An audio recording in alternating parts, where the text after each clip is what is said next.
Yes. So, hi everyone. Welcome to the next episode of the Homepreneur Huddle Chat series, where we nitpick on the traits that makes effort towards working from home a success. I'm Deepa Govind, your host for today's Homepreneur Huddle Chat. I've been a homepreneur since 2008. So, for our today's talk show, we have with us two practicing homepreneurs who will leave you inspired by the end of the show with their insight on the most ignored aspects of being a work from home professional. First one being acknowledge your intelligence and put things to paper. Now, these two might sound like a little mundane things that we might not pay much attention to it during our waking moment, but trust me, they are the most ignored and the most rewarding aspects that every work from home professional should be honing and nurturing to be successful, to have a career that allows her to work entirely from home. In the last episode of our Homepreneur Huddle Chat series, we discussed the power of perseverance and the impact of well rounded, diligent research, which can directly influence your efforts in establishing a work from home career. It's popular notion that work from home is a choice. We homepreneurs beg to differ. It's not a choice, but a decision. A decision that we consciously take weighing our personal and professional priorities.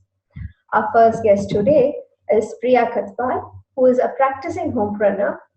And as all homepreneurs, she too has transitioned into homepreneurship, something we can relate to. She began her career as a corporate nutritionist, and like most of us here gathered here, Priya took a priority call to take a break on her corporate role and devote time to motherhood. However, the itch to do something and set an example for her child got her thinking in pursuing her knowledge of nutrition as a work from home endeavor. In a few months' time, she put her plan in action. She connected with like minded people who are enthusiastic and diligent about their health concern, gave them valuable advice. The advice reaped results. And now she consults from home to fitness enthusiasts, sportsperson in training, patients with special diet care, and mothers and infant nutrition care. Hi Priya, welcome to the Homepreneur Huddle Chat. Hi, Deepa.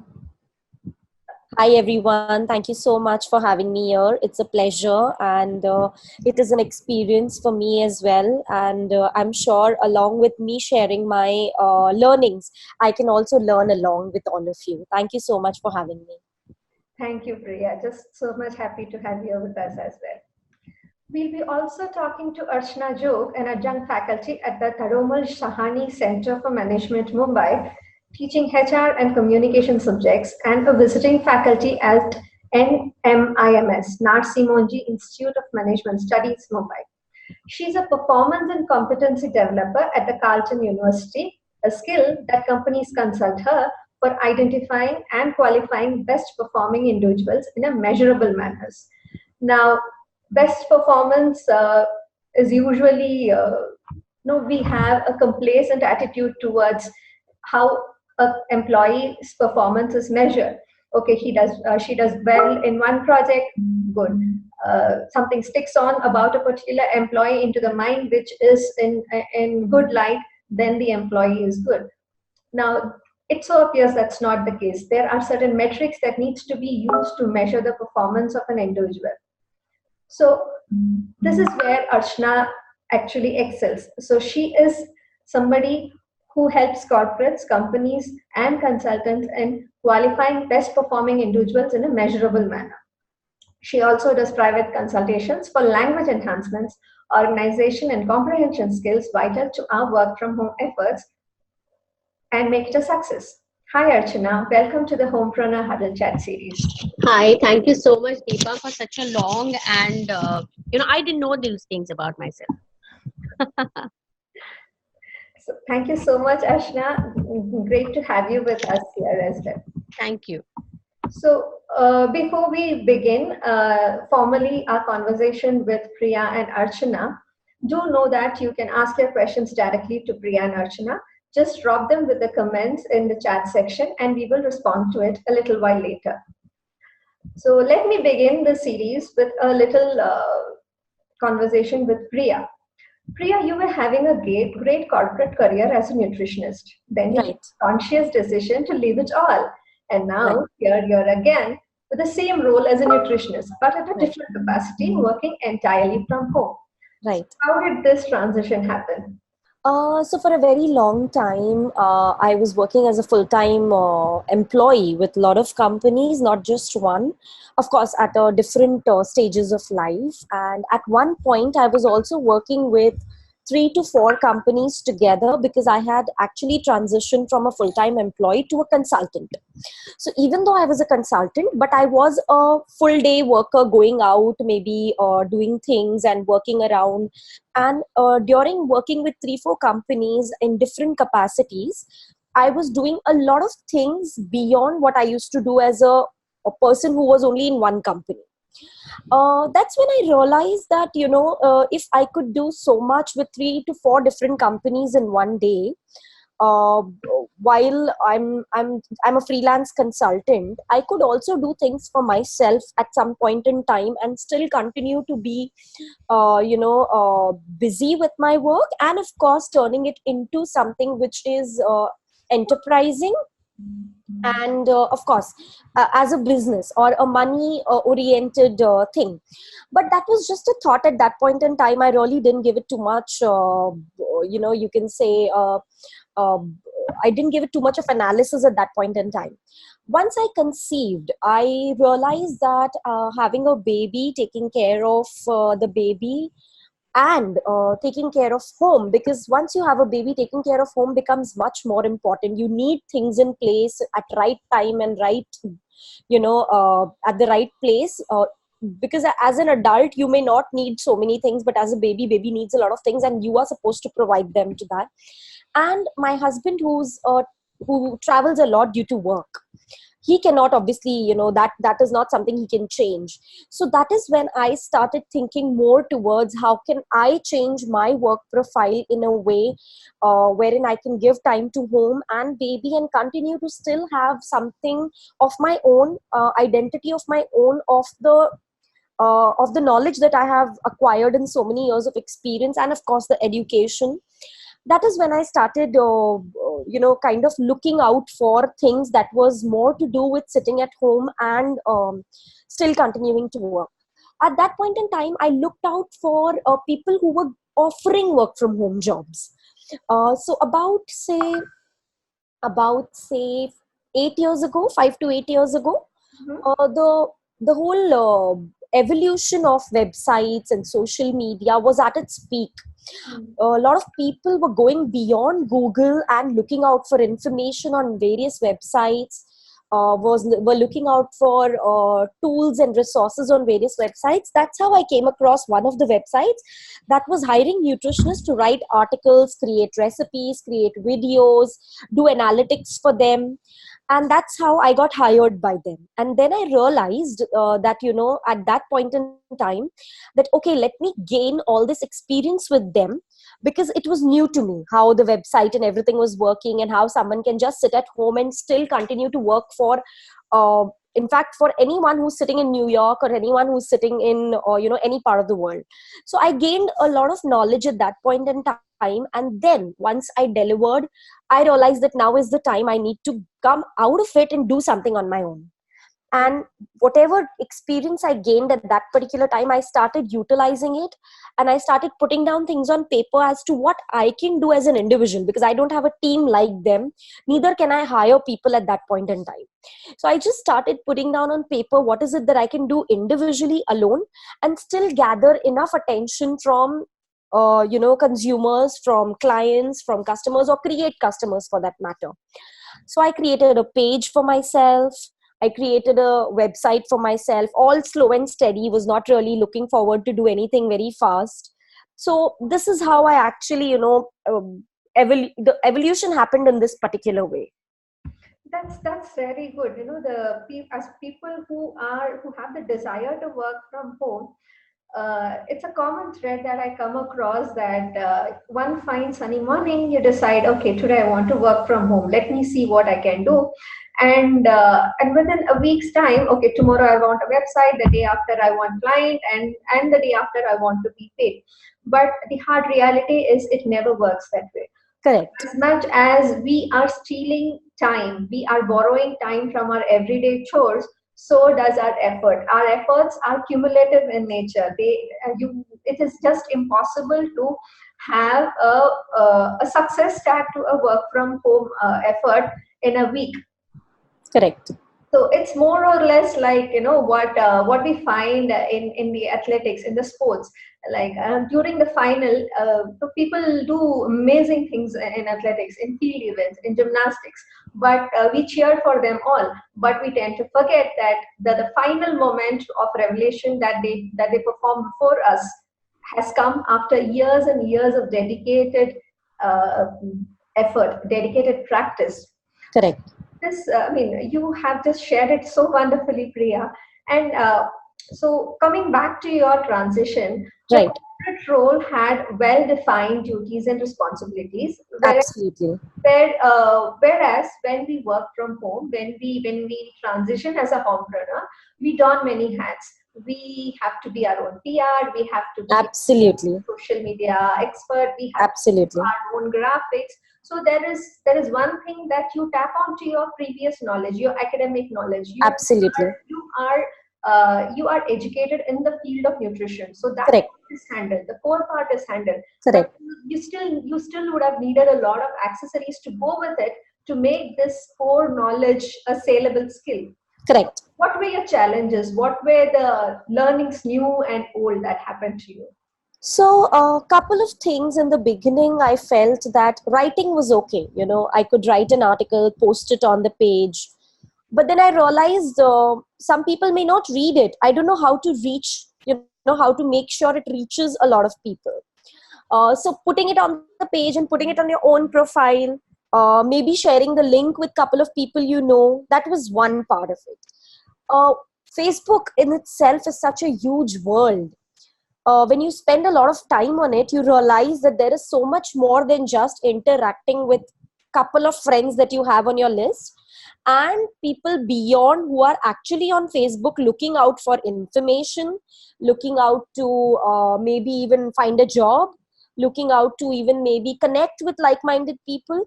That's when I came across a couple of my friends who were also trying to do something on the platform. We created a group of our own first. We created something called Nutritionist in India, and we started sharing each other's work over there. We started adding more nutritionists as we know. It started gaining some momentum, and a lot of people joined us from the same background, of course. That became one of my platforms to keep sharing my work and getting feedback and getting shared by them forward to somebody else. But that was again very limited to my own category of people. So again, it was not really giving me any sort of a client base or customer conversion, or it was giving me a little bit of you can say I was getting known among a couple of people, or I was getting known in a couple of groups wherein, okay, Priya writes and Priya is a dietitian and she's doing this. So getting known, but it was giving me indirect feedback as to how it is going. Why do you think this is not working? So I was getting a lot of that, but I was not getting any customer conversion, or I was not getting any customer who could come and inquire to me.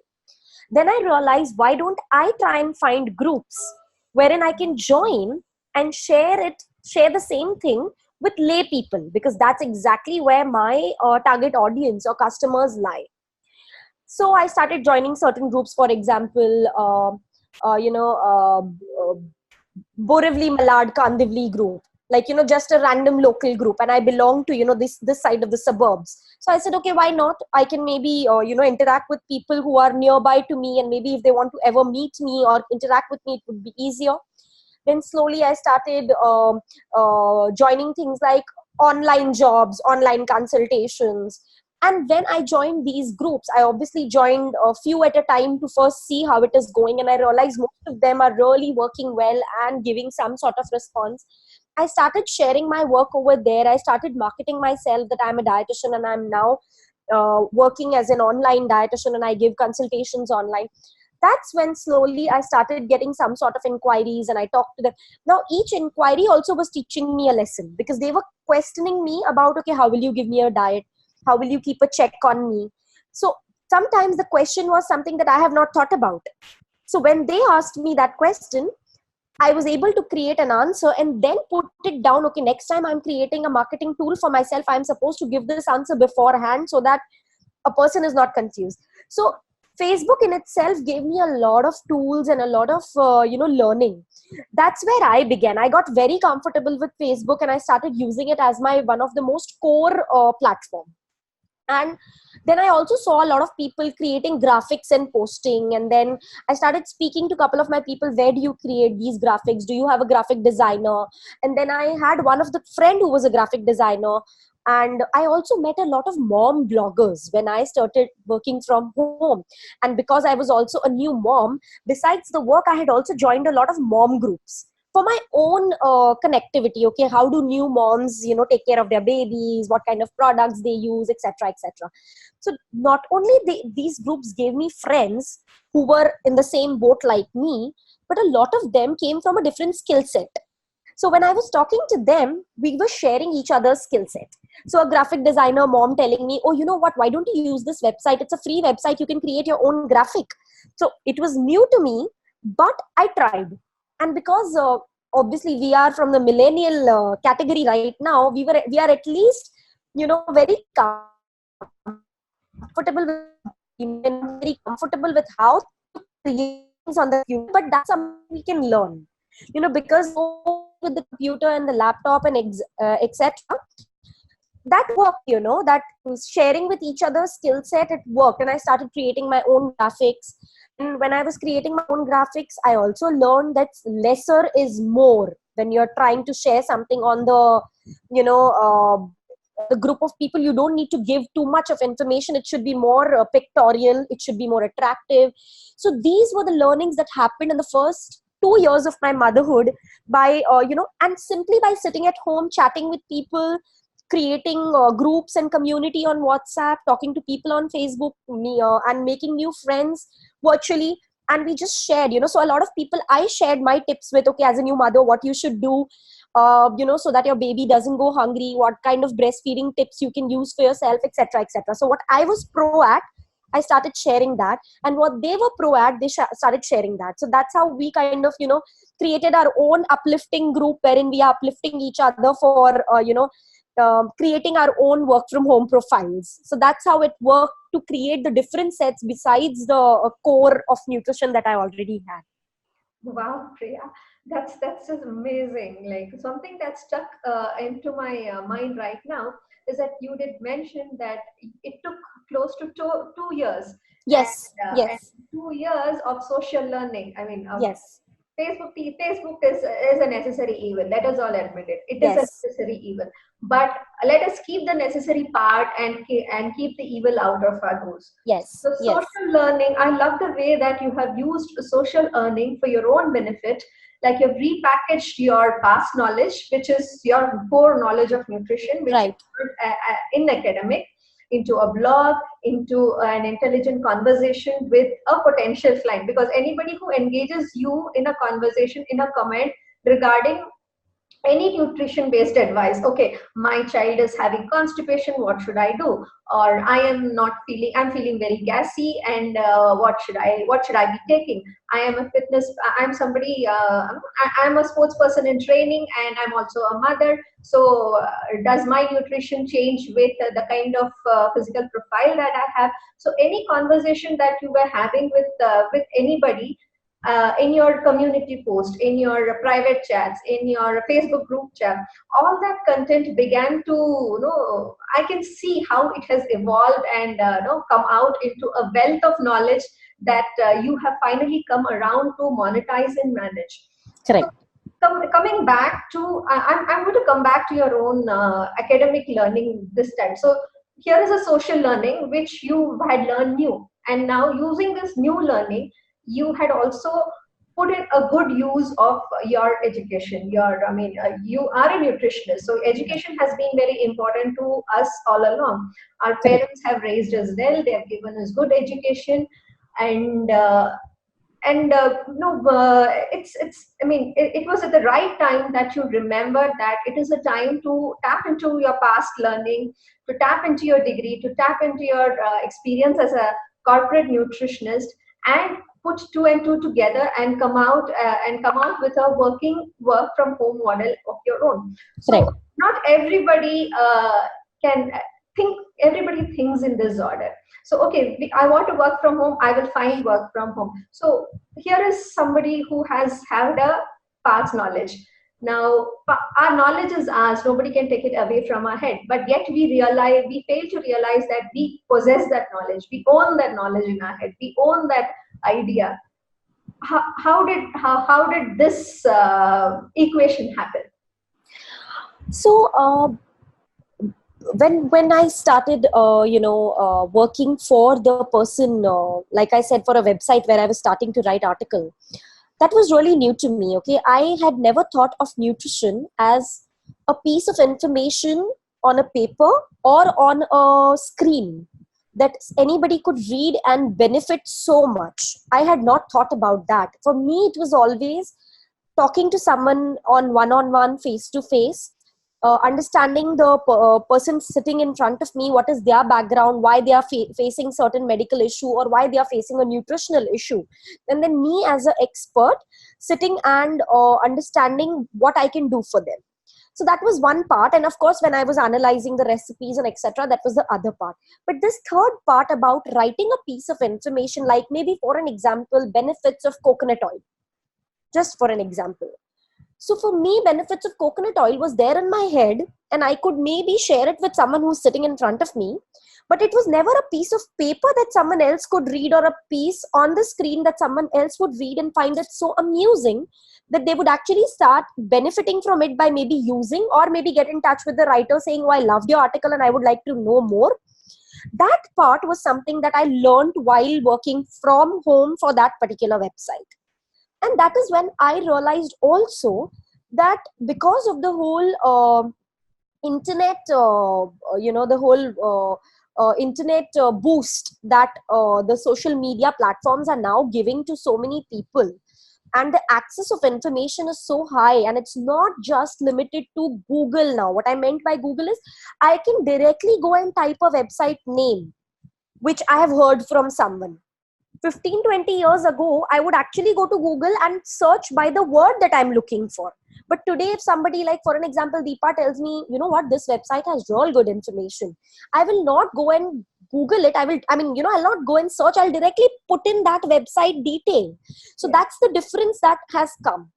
And because of that, I realized also that nutrition is such a evolutionary thing. It keeps changing. The science is it's evolving every day. I need to keep my head open, my ears open, and my eyes open to read and understand what is the trending thing right now, and make sure that I'm up to that particular thing. This was the change that happened while I started working from home, and I started realizing that my knowledge is the base that I need to now stretch it out to make sure I reach to people with what they are looking out for also, not just what I am offering. I'm offering a certain thing, but there are people who are looking out for more. Like for an example, when I was studying keto diet, the keto diet, which is now the trend and the fad or so much, was basically a very, very medical nutritional therapy for a child who was suffering from epilepsy. But today, keto diet has become a fad for so many people, celebrities, and even people who are trying to lose weight, fat, diabetes, etc., etc. How did this happen between what I studied and today? It happened because a lot of things has changed, and I need to make sure I'm here somewhere in between, not either to the end where I started studying, not maybe too ahead of my giving opinion, oh, this is not going to work, you see in future this is just going to go away. I can't be there as well. I need to be here to see what is happening and give my opinion today here where people are present. So that has happened with all that I have learned. It did not happen only with the base of my knowledge. It happened because I kept myself open to reading, understanding what other people are doing. When I say other people, of course, competition, or even people from the same category who are my colleagues, what they are doing, how are they doing better, and can I do much more better than what they have done today? So these are the things I had to actually work on, even though I know everything about nutrition. Now, when I say I know everything about nutrition, the base, I know everything about the base, but I cannot ever know everything, because it is still, evolving, and everything is evolving. Even a social media expert cannot say I'm an expert totally, because today this is trending, tomorrow something else will trend. So they have to keep it open. So that is something that I personally feel everybody from whatever background, don't get stuck with what you know. Try to know more, and that's when you are able to stand where other people are standing and give them what they want rather than just what you have. You cannot say, a lot of shopkeepers might say, this is what I have, if you want, you take it, but then the customer is going to go away. So you also need to know what they need and how you can repackage yourself to give that as well. That's really interesting, Priya. So if I were to sum up your homepreneurial journey and put it across in one sentence, so I would say that you have truly acknowledged your own intelligence. Knowledge is something that you acquired, that is there, but the realization that you can use your knowledge of past, you can use your knowledge of the new learning, and you have acknowledged through your intelligence, and you have refurbished it, or rather, just as you said, repackaged it into a saleable model. That's simply amazing, Priya, and thank you so much for the insight. So Thank you. I'm very sure our viewers would want to hear more about it from you. They have a lot of questions for you. Sure. But do hold your horses. We will be back again. Sure. So let's bring in Archana here and share her perspective as well of being a homepreneur, because she comes from an entirely different background. I'm a coder by trade. Priya is a nutritionist by trade, but Archana, she's a communication specialist. Now, who would have thought, like, communication? Okay, you know to talk, I know to talk. You talk, I listen, I understand. I talk, you listen, you understand. Big deal. What's there about communication? So here is where Archana's expertise comes into the picture. So Archana, you're a practicing homepreneur working entirely from home. Yes. So when did this transition happen? This is a standard bucket question. So let me ask it this way. So when did this transition happen? Did you see it coming? I did not see it coming, to give second answer first. And to the bucket question, I have a very cliche answer. They started when my baby arrived. Obviously, just like any Indian woman or any woman probably globally, it started only when my baby came in, and I decided to take a break. For the whole 1 year, I did not do anything but spend time with my baby only, and of course other family members. I learned probably to become a mother in the whole 1 year, and then now here I am. Okay, so the bucket questions and cliched answers apart, coming back, so Archana, it's a rather strange thing for me to keep repeating that you are a communication expert, because until today, or rather until now, I am of the belief that communication is a very private thing between two individuals, and given the today's era, it is another communication is where use the medium of written communication, a verbal communication, or a visual communication. But then, when I saw your profile, you teach communication at a university level. What exactly do you teach? How does it matter to someone who's working from home? So, what is there to teach in a communication? Yeah, I think I would like to start that communication is not just speaking, but it is also reading and also listening. Listening to those who are around us, whether they are our customers, whether they are not our customers, whether they are even our prospective customers or not our prospective customers. We're talking about this homepreneur thing right now. And also those who are around us and who are going to be our support system. So I think communication is the crux of our life.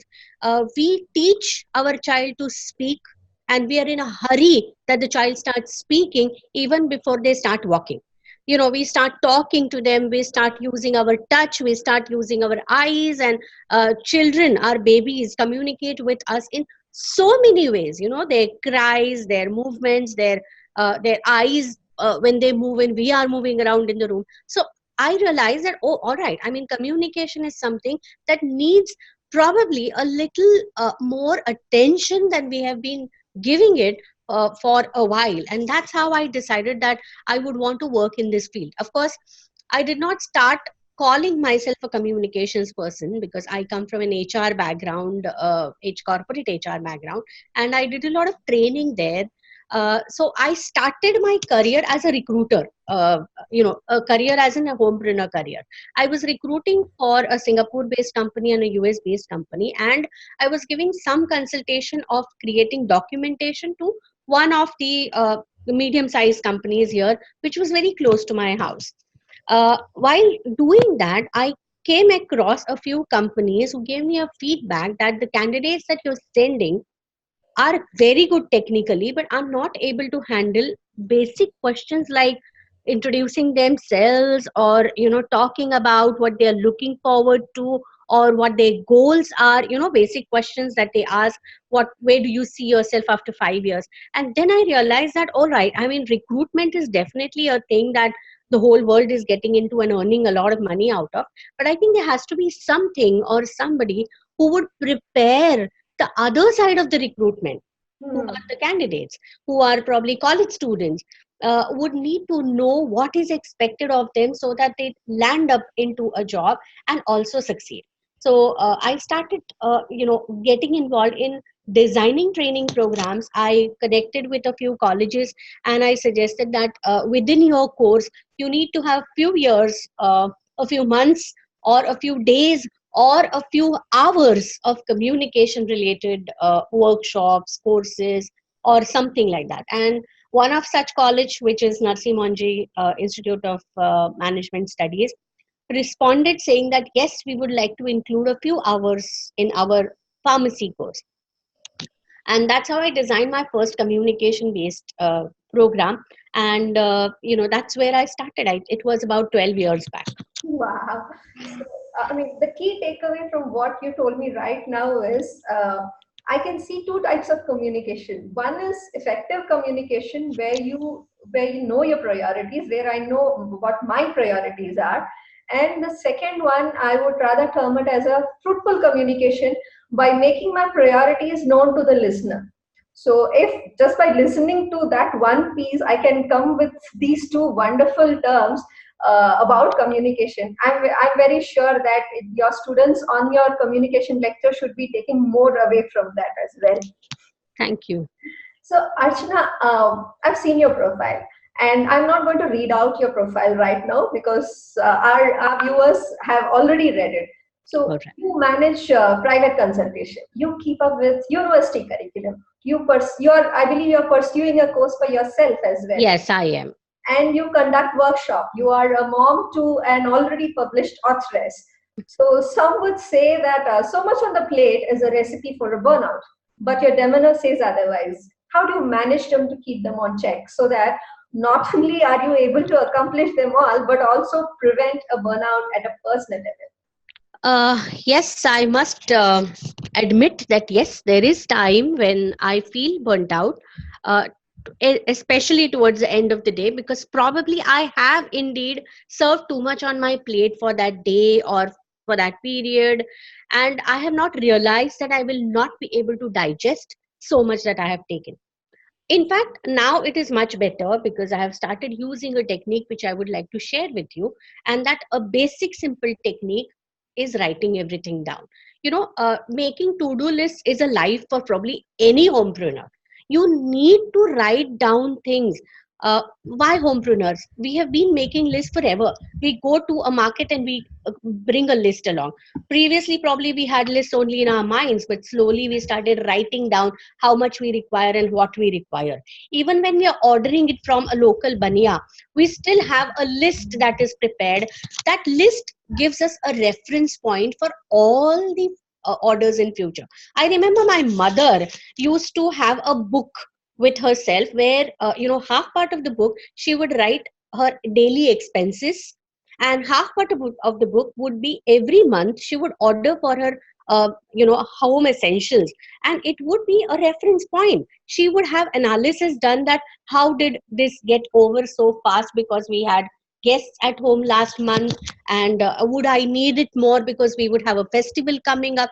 All that analysis what was done just by that single book that she used to carry.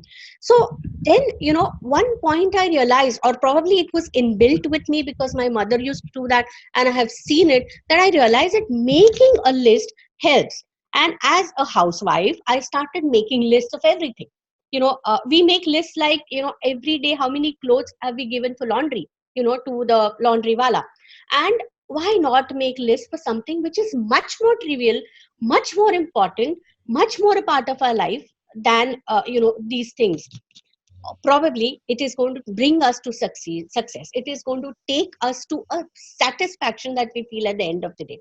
And because I did not do it, I started feeling burnt out, because I wanted to reach out to my daughter also, I wanted to reach out to my mother-in-law also, I wanted to reach out to guests also, I wanted to be a superwoman. And then I realized that it's no point in really doing that. I have proved my point for so many years, and now I think I need to prove a point to myself.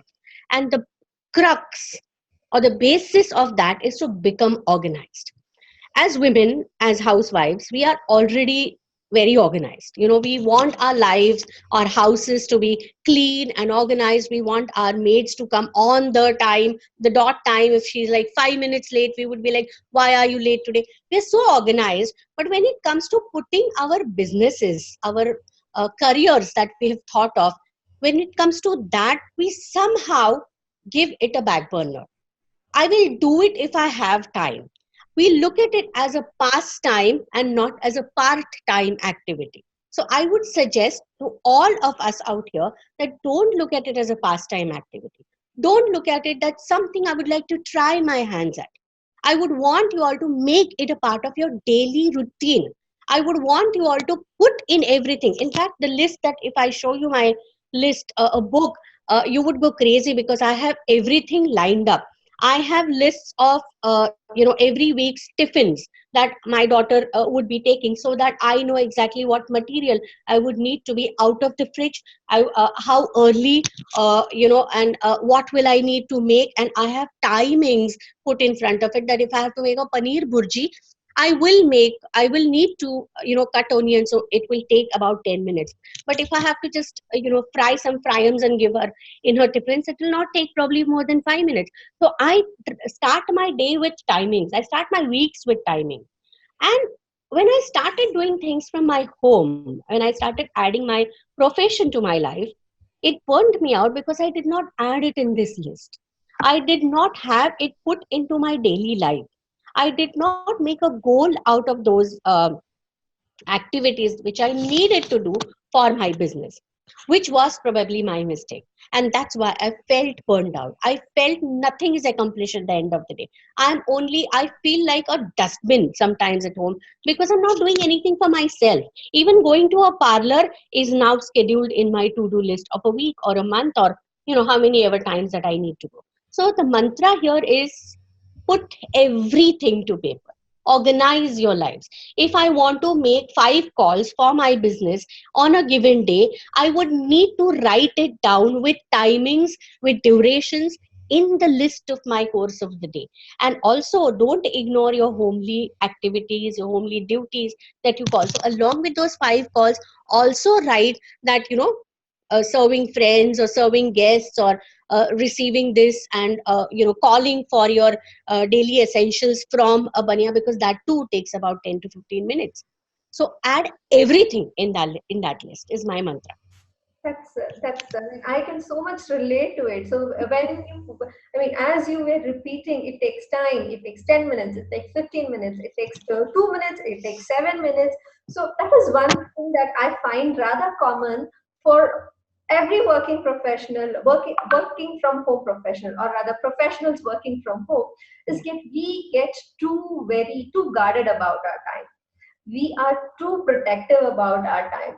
We have walls around our time. I mean, as you sit and set a routine for yourself on your homepreneur journey, it is not about being a build homepreneur. It's about setting your foot into a homepreneur journey. You will begin to notice that how heavily you begin to guard your time. So if you wait for somebody to arrive and the person is not there in time, you move on to the next item in your agenda. Now, until now, yeah, I also would have done the same. Use my head to remember everything. Use my memory to remember everything. But then slowly, I've realized that our memory is not a note-taking app. Our memory has much more things to do. So who knew that even a simple scroll on a paper has such a profound effect on our psyche? Because psychologists go to say that when you write something down, it's like giving a very definite command to your subconsciousness, saying that this needs to be done and there is no way out of it. It is not the snooze alarm. It is not the snooze alarm. You just don't say, okay, I want to wake up at 4 in the morning, and as the alarm sound, you just snooze it 5 minutes. You wake up at 6. Okay, chalo jane do. What big heck? Tomorrow I will try again. So writing things down has a profound effect on your psyche. It actually knocks you out of your dream, out of your sleep. It makes you sit up. So Archana, has there been a time that putting things on paper has saved the day big time for you? Oh, well, not once, number of times. Like I said, like the example that I gave you, that I had to make a number of calls on a particular day to talk to a few, professors that I wanted to place at my college where I am teaching. Because being in HR, automatically it comes to me that you bring in a few more professors. Of course, we all are visiting faculty, but we do help our college back, saying that we would do that. And on a particular day when I was doing work, I also write a lot of academic content for a few universities. So I was so engrossed in writing that particular book content, and I had given that particular time 2 hours. And 2 hours passed by, my phone was snoozing, as you very rightly said, it was snoozing, and I was like, I'll finish this point, because things were coming in my mind. I kept snoozing that particular contact. And whereas I had promised that person that I will call you between 11:30 and 11:45, somehow I had not written that person's name on the list. So I had only written that call 5 professors. And I assumed that I will know which 5 professors they are. And after about 3 hours of writing, I realized, oh my God, I had promised somebody a particular time. So first of all, I picked up the phone and I said apologies to that person that I was not able to call in a particular given time. And is it okay if I may call them at that time, which was about 45 minutes later than the decided time? He said, yes, of course you can call. But by the time I called that person, the person said, oh my God, that particular time of the lecture that you are asking me to occupy for your college, I already gave it away to somebody just 15 minutes ago. And we lost a very good resource that we should have. And I think it is very important. I realize that we need to write down as minutely as possible which person, what time to call, and what number, so that there is no way that we are wasting even a minute to search for a number, or to decide what number should I call, etc., etc. Write everything down. And I think most importantly, get a nice book for yourself for doing all this. Don't use your child's unfinished book of last year's academic year, or something behind a particular rough page. Don't do that. You need to have these lists keeping with you forever, because like I said, I remember my mom again, your lot of analysis can be done just by looking at these lists. When you sit, or when you have some time on hand, just go by your list and you will realize and clap for yourself how much I have really achieved. You'll feel proud, and it'll only give you a boost to do more and do more and more. Wow. Okay, so for the record, this is my book. You all can see. Wow. This is my book. So, Lovely. What a yes, lovely cover. yeah, and no surprises, it's a Zoho book. So yeah, I keep writing onto it. So yes, it helps. It's something that that all homepreneurs do. So we realized it much later in our homepreneurial journey. So we are giving it away to you. Trust me, it's. I mean, just try to recall your days on the school bench where your teacher is telling you that it is not okay that you study for the last 3 days of the exam. Pay attention to the everyday class. You don't have to worry about the last 3 days. This book exactly works that way. Do little things every day, the big things will come by themselves. Absolutely well said. Wow, that's a takeaway for me today. So, Archana, last but not the least, what would be the three things that you think should be on someone's list who's making a honest, diligent effort towards working from home? Like, let's say, three must-haves and three very specific items that are very inclusive and exclusive to her line of action. It could be a HR, it could be a designer, she could be a baker, she could be a dentist, could be anybody. Yeah. So, if you were to sum up three particular generic things on her list of on her actions of putting things to paper, what Right. would be the three things she should have, and which are very very generic on the working from home front, and Absolutely. what other things that are very specific to her core strength? Right. First thing comes to my mind is clarity. I mean, I really like this question because it is giving me a lot of clarity. First thing is, of course, clarity, and clarity applies to a lot of things, not just one thing. Clarity applies to what are you going to do, how much are you going to do in the given day or in the given time that you have, and why are you going to do that particular activity today, tomorrow, or now, or whatever time that you've decided. So you have to answer these questions. They say that there are those 5 W's and 1 H, but I think there is 5 W and 2 H's, along with the why and the who and the where and what and why. You need to also add that how and also how much, because it is very important how much can you take from people. The second thing I can think of is delegation.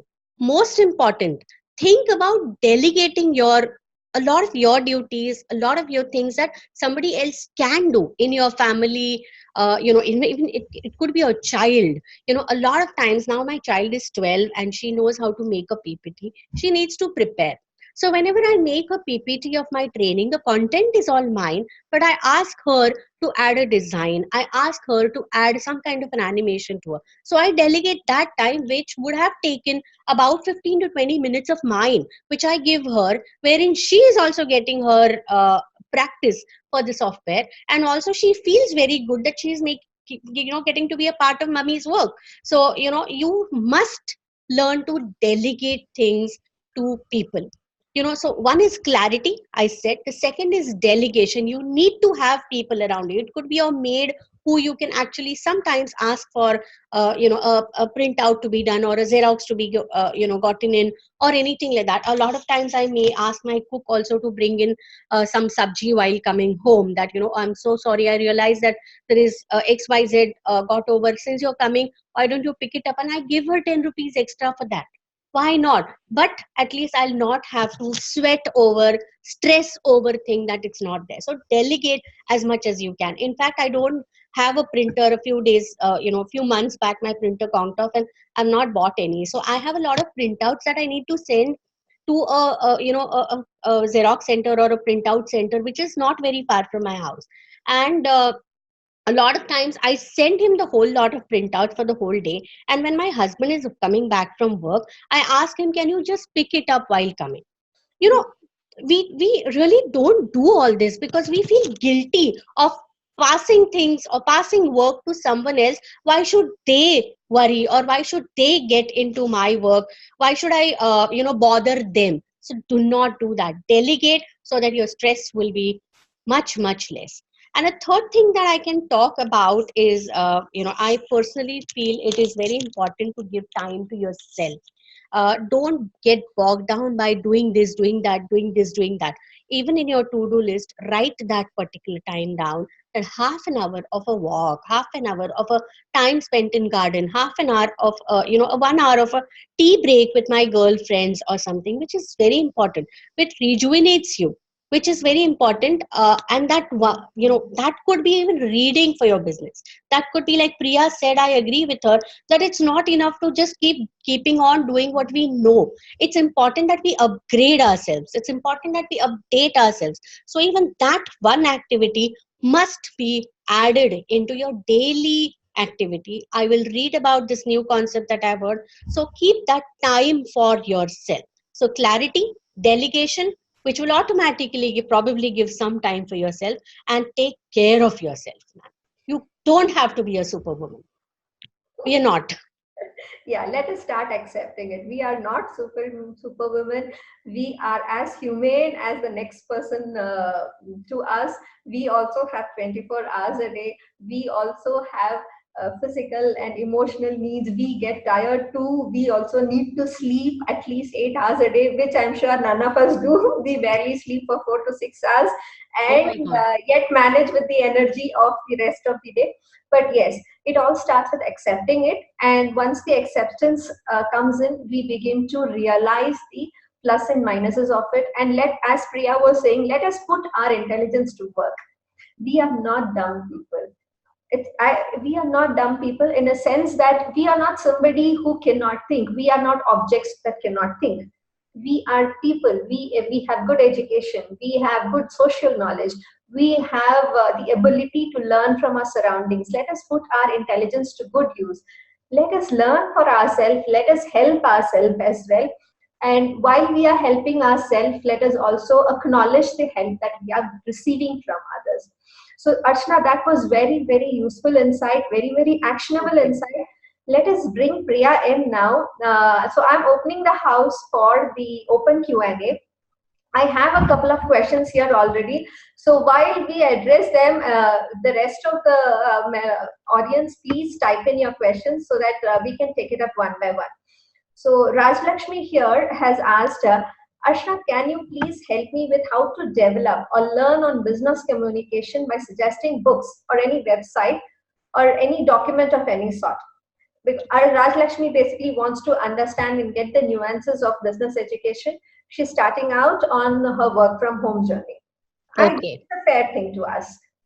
Yes, it is definitely a fair thing to ask, Rajlakshmi. However, when you say business communication, it has a lot of aspects to it. It has a lot of elements to it. So once again, I will go back to what we spoke and get your clarity back as to which part of this business communication you want to start with, to concentrate on. I will definitely type in a few websites here, or I will definitely, in fact, more than websites, I would rather suggest you keep watching those YouTube videos. They will help you, and they also entertain. Reading, if it is your hobby, great. If you read novels and self-help books, perfect. However, reading these documents and these books is going to be very boring, and you would stop doing that in a while. And I don't really believe whether you will be able to really learn out of it anything. But I feel I would be able to suggest you a few YouTube videos. I would give you a few links here, and automatically, as you know, YouTube would keep suggesting a lot of other similar content to that. So go ahead and see how people are doing. But first of all, which aspect of business communication you want to concentrate on, and why? Apply those 5 W's to it. Why do you want to? If you would say that I want to learn how to write business letters. Why do you want to write business letters? Who would you want to write business letters to? When would you want to start doing that? What is your business, and how would you do that? Really, what is the medium that you're going to use for writing these? Based upon that, a lot would change. So let's start. I would, like I said, would give you a few links which would give you a fair idea about what is business communication and what are the aspects that are involved. You choose the aspect that you want to apply in your business. Sure, Yeah, sure, that's Archana. useful niching down. That's entirely narrowing business communication. So Misha here asks Priya, what is the one advice you would give to a newbie home in the homepreneur space? What would you Oh, suggest to this person if she's trying to package her full-time professional offering into an online service? Okay. So firstly, if she's trying to package the whole thing that she used to do earlier, today in the online domain, the first thing is accepting it is not going to be exactly the same. The moment you accept that, you will be able to make the changes what are required to put it across in a way that it is more online compatible. Because whatever we do offline, for an example, even shopping, just for an example, we go, we try, we maybe look at the cloth, we like the fabric, we touch the fabric. Now a lot of people have taken a while to start shopping online because of these reasons, because it is not exactly the same. But who would have known the online shopping would actually take up so much of offline business, that now even the earlier the people who were just offline are actually coming online because of the other startup businesses who started this.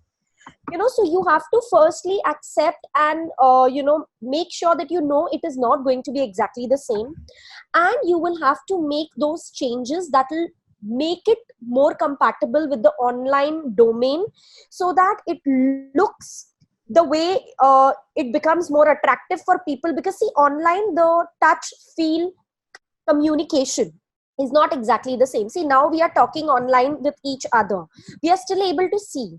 A lot of times online business is over a chat. You can't really understand the tone. You can't really make out what the person may be thinking or feeling at that time, the way you can do it while looking at each other. So you have to make sure that your business that was offline is compatible to all these things online. If you're able to do that, then you will be able to make a successful module out of what you are trying to do. And just because it is not going to be exactly the same doesn't mean it can't get better. It may be better than what you are doing offline. It may be different, but better. So don't expect it to be similar, because a lot of times we try to replicate what we were doing, and the replication doesn't happen in a similar fashion, and that sometimes bogs us down. So make sure you don't get into that trap, because you have to be very, very accepting of the fact that it is going to be different, but I can make it better. And if it is better, then what is it that the customer will require more, kind of thing. So that is one advice I would like to give. Wow. Yeah, thanks, Priya. That's really nice. It kind of reminds me. I have seen back in the village. I've seen when there is a cotton harvest, they the cotton pods split. They collect all the cotton, the ones that have been split, put it in a gunny bag, and beat it like mercilessly. Okay, it's a fabric, it's a piece of plant, it's fine, it's everything, but the end result of that is you really get a very soft, cushy pillow.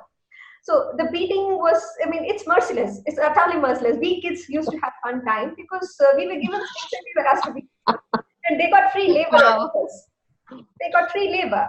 But the point I'm trying to make is when as Priya said, that when you're trying to transition into a homepreneur model, and as you are transitioning, you realize that your model is just not working out because you're trying to replicate an existing model in an entirely different ecosystem.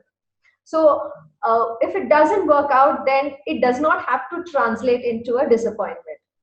It should, in fact, ignite the spark in you to think out of the box. Maybe there is something else that can make this idea work. Maybe not the green color. Green color will look good on in reality, in touch, in feel. For a virtual presentation, you might have to use a different hue of a green. So try to think on those lines, and you should be able to, as Priya said, you should be able to make a good working model out of it. And Misha again goes. Misha has got a lot of questions today. So she again goes, how do you, as a homepreneur, how do you communicate clear boundaries at home to our families and especially to our kids? So I believe both of you can take this, Priya and Right. I would like to go with this, because first of all, if I could say that, let's not call them boundaries. Uh, let's call them, inclusion. Let's include them as much as possible. Tell them a story. Tell them that I am so tired today, that I had to do so much. You are not giving away your stress by doing this. You're including them in your daily activities. Tell them your small little victories. Tell them that I have been trying to call this number since last 3 days, but today finally I could reach out. And they would definitely, this will probably not prompt them to take over a lot of work from you, but this would at least tell them that your work is as important as probably folding your laundry, or making tiffin for your child, or serving hot food for your family members. Do share these things at meal time. If you observe, everyone shares their daily routines but us. We are only listening to, we are probably giving suggestions to some, Why can't we talk about our little victories, or in fact even failures at the time of the meal? Your husband, who's working as an executive at a workplace, would be probably able to suggest you that twist that Priya said that we need for our business, and we haven't probably got exposed to those kind of business strategies and business decisions. We haven't been able to give that twist to our business, which we might get from a passing comment by our father-in-laws who have been running a business, or a mother-in-law who's been running a house of much or many more people than what we have in our families. You never know from where a super suggestion might just crop in. That is the start of probably telling them that this is also my work, and I would like to discuss it as much as you are discussing.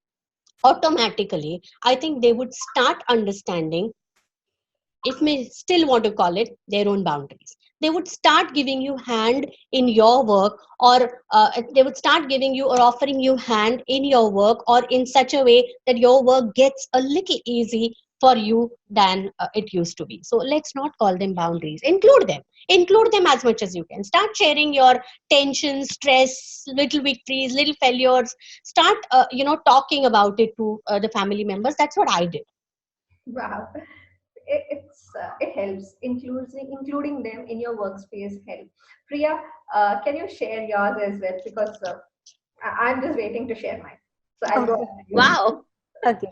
So, though I agree with Archana that instead of trying to keep them away, let's include them and make them understand how it works, and maybe slowly and steadily they will come around as to, okay, now my mother needs some space and she needs to finish this work, and that's why I need to maybe get involved into something else, etc. So, like I said, though I agree, but I do have a different perspective to it as well. A lot of times there are deadlines, a lot of times you have an important phone call, a lot of times you cannot you don't have that extra minute to actually speak to the child, and especially when the child is younger, because a younger child takes a little longer to understand why I'm doing what I'm doing. So in some cases, like, just I'm going to give you an example of today morning. Just at 9:45, my son wanted to sit exactly next to me and play doctor. He bought the homeopathy kit that I usually use, and he was telling me, Mama, what medicine should I give you? So I tried to play along with him for a few minutes, because I knew the moment I'll say not now, it will get more difficult. So so I played, but I told him one thing, that Kabir, right now I need to get on this, it's an urgent thing, so I'm playing one round of game with you, but after that you will have to go and sit outside, play with Papa is free right now, you can play with him the same game. So for a few minutes he just ignored me, and then later on my husband was getting stressed out, because he was like, oh, you have to get online. So then he kind of was telling him, come, I'll show you a video, and because that's one thing that you can distract the child with. But then I told him very clearly, after this, Kabir, I will not pay attention to you, I have to get on. And luckily he understood, and he said, then, okay, Mama, I'll give you medicines tomorrow, not today, I'm going. And he went.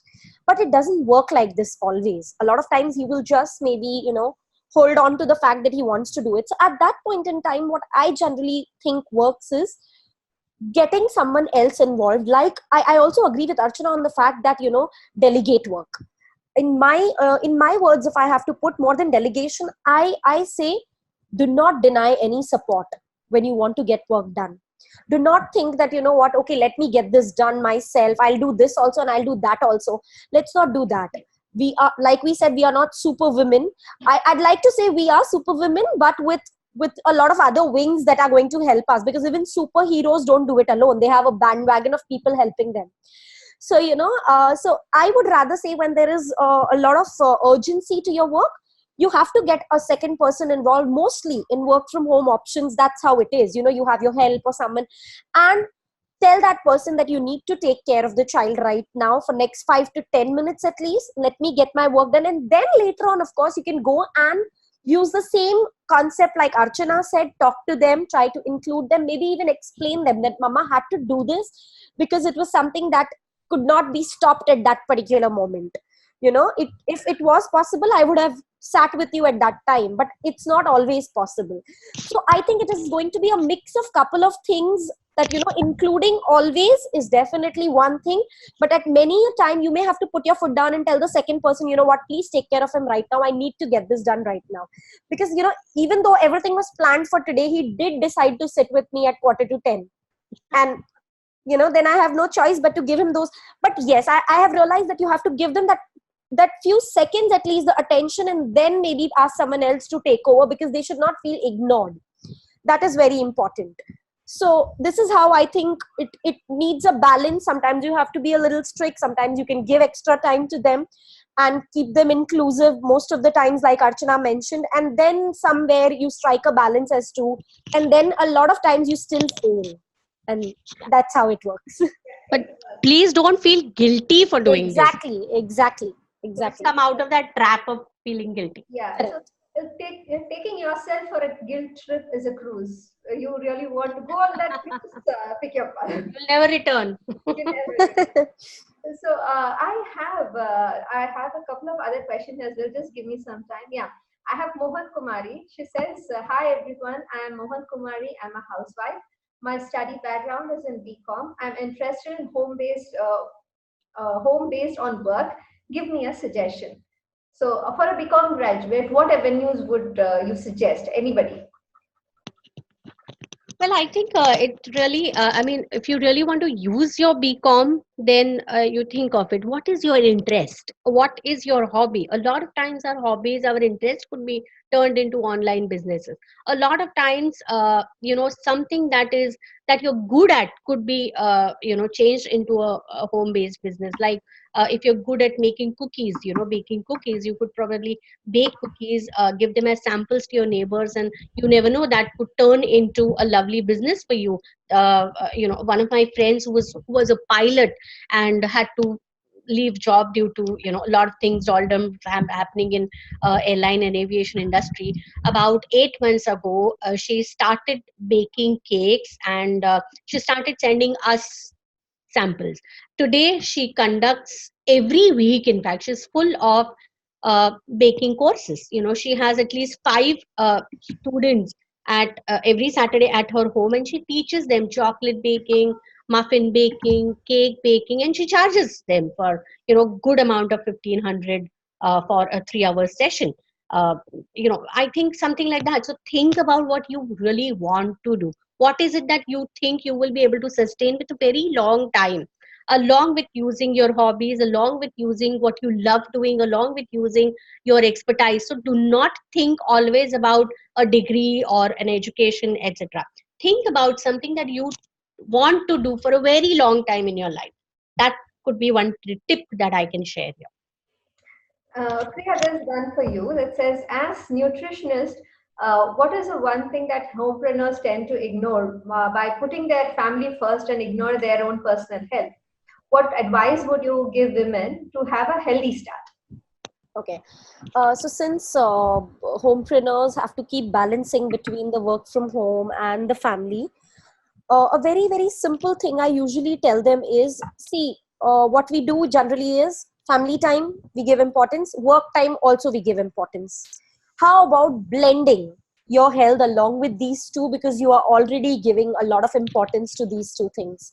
So, like just for an example, a lot of us, I'm sure, get up a little early before our child or before the family to get done certain things, so that we have that extra time to make sure we are undisturbed and nobody else is also disturbed in the family, and we are able to get done faster.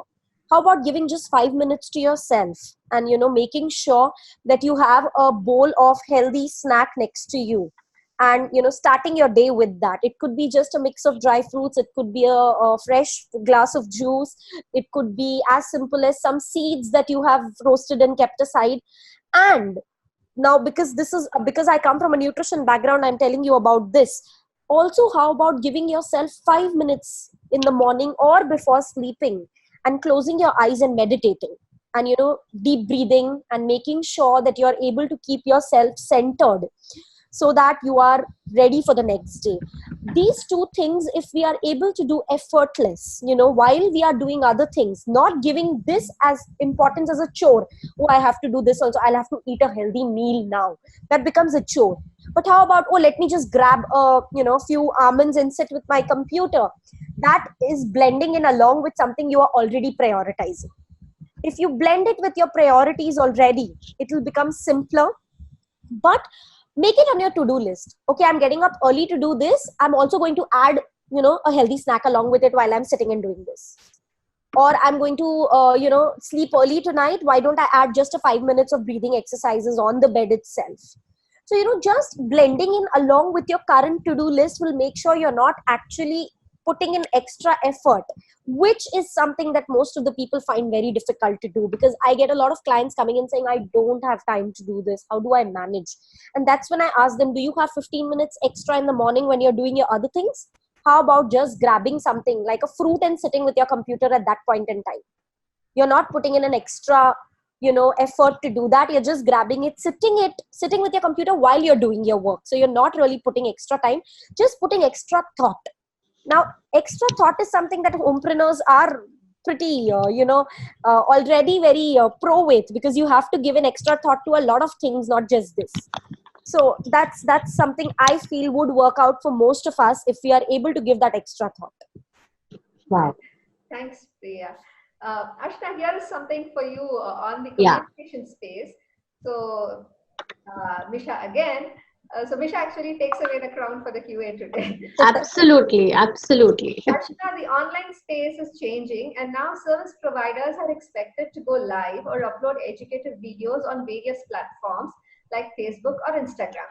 What advice do you give to newbie to prepare such live video sessions or educative videos in terms of body language and overall communication? A very quick thing is record yourself. Record yourself, make your own videos without really having somebody else to tell you that. I do that a lot of times. In fact, even today when I had to come here on screen and talk along with look, I did a trial. Where should I sit? What is going to be my background? How will I move my hands? If I do this, will it be too much on the pace of my reader? You have to practice this with your rough recorded videos, with your mobile phones kept on a table. Sit at a particular distance and give your sessions. How do you use your voice? It's not just body. It's about how do you use your voice.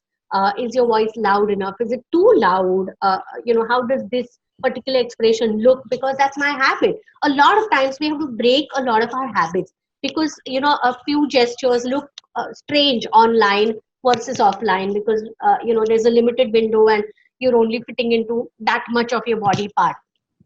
Also, a lot of expressions look very strange on the video, because you don't know when the video goes up online what facial expression of yours is going to be caught to be on that frozen screen.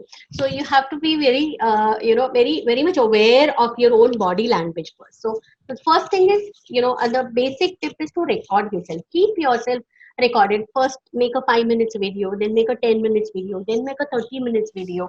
Stand, sit, keep it closer, keep it farther away, etc., etc. And of course there is YouTube to guide you. I don't think I need to give you any tips here, especially for body language. You just have to observe your own habits, which a lot of times we have not observed. Body language is all about being aware of yourself. How do you slouch? Do you not slouch while sitting? Does it look okay? Does it not look okay? And because when I came online today, when Deepa said that I like the color combination, it was such a boost, Deepa. It was such a boost that, I'm going to only wear this now every time I go online. Adding to what Archana, what you have said, there's this TV presenter called Bonita Natal. So she has come out with a free course, an email course, which has a set of close to 15 to 20 videos on how to be a presenter.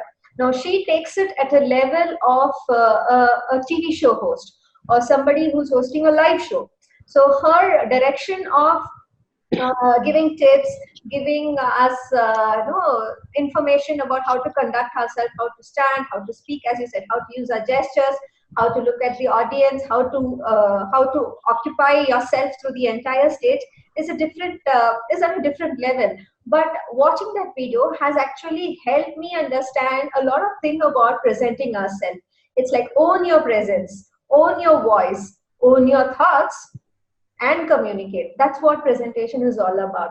So I believe, Misha, that answers your question. So I'm sorry, I'm really happy. I'm sorry, I'll come to that why, but I'm really happy that we have overshot our session today. I was intending to close the session by about 11. So we have overshot a good 15 minutes. That's nice. It's good to have participating attendees. So thank you everybody for your QAs. Hope we have answered them all. So should you have anything more to ask, feel free to reach out onto our Facebook community, Homepreneur Deepa Govind. And thank you, Priya, Ashna, for the time. Thank you. Thursday, I know, Mondays are bad, Fridays are worse. So I kind of picked Thursday once the Wednesday blues are done. So thank you for the time today on the Homepreneur Huddle Chat. It has been a pleasure having you with us, and not just share your journey, but the gems of wisdom as well. Thank you so much. Thank you for giving us this opportunity. I'm very sure our audience would want to connect with you personally and be guided in the right direction.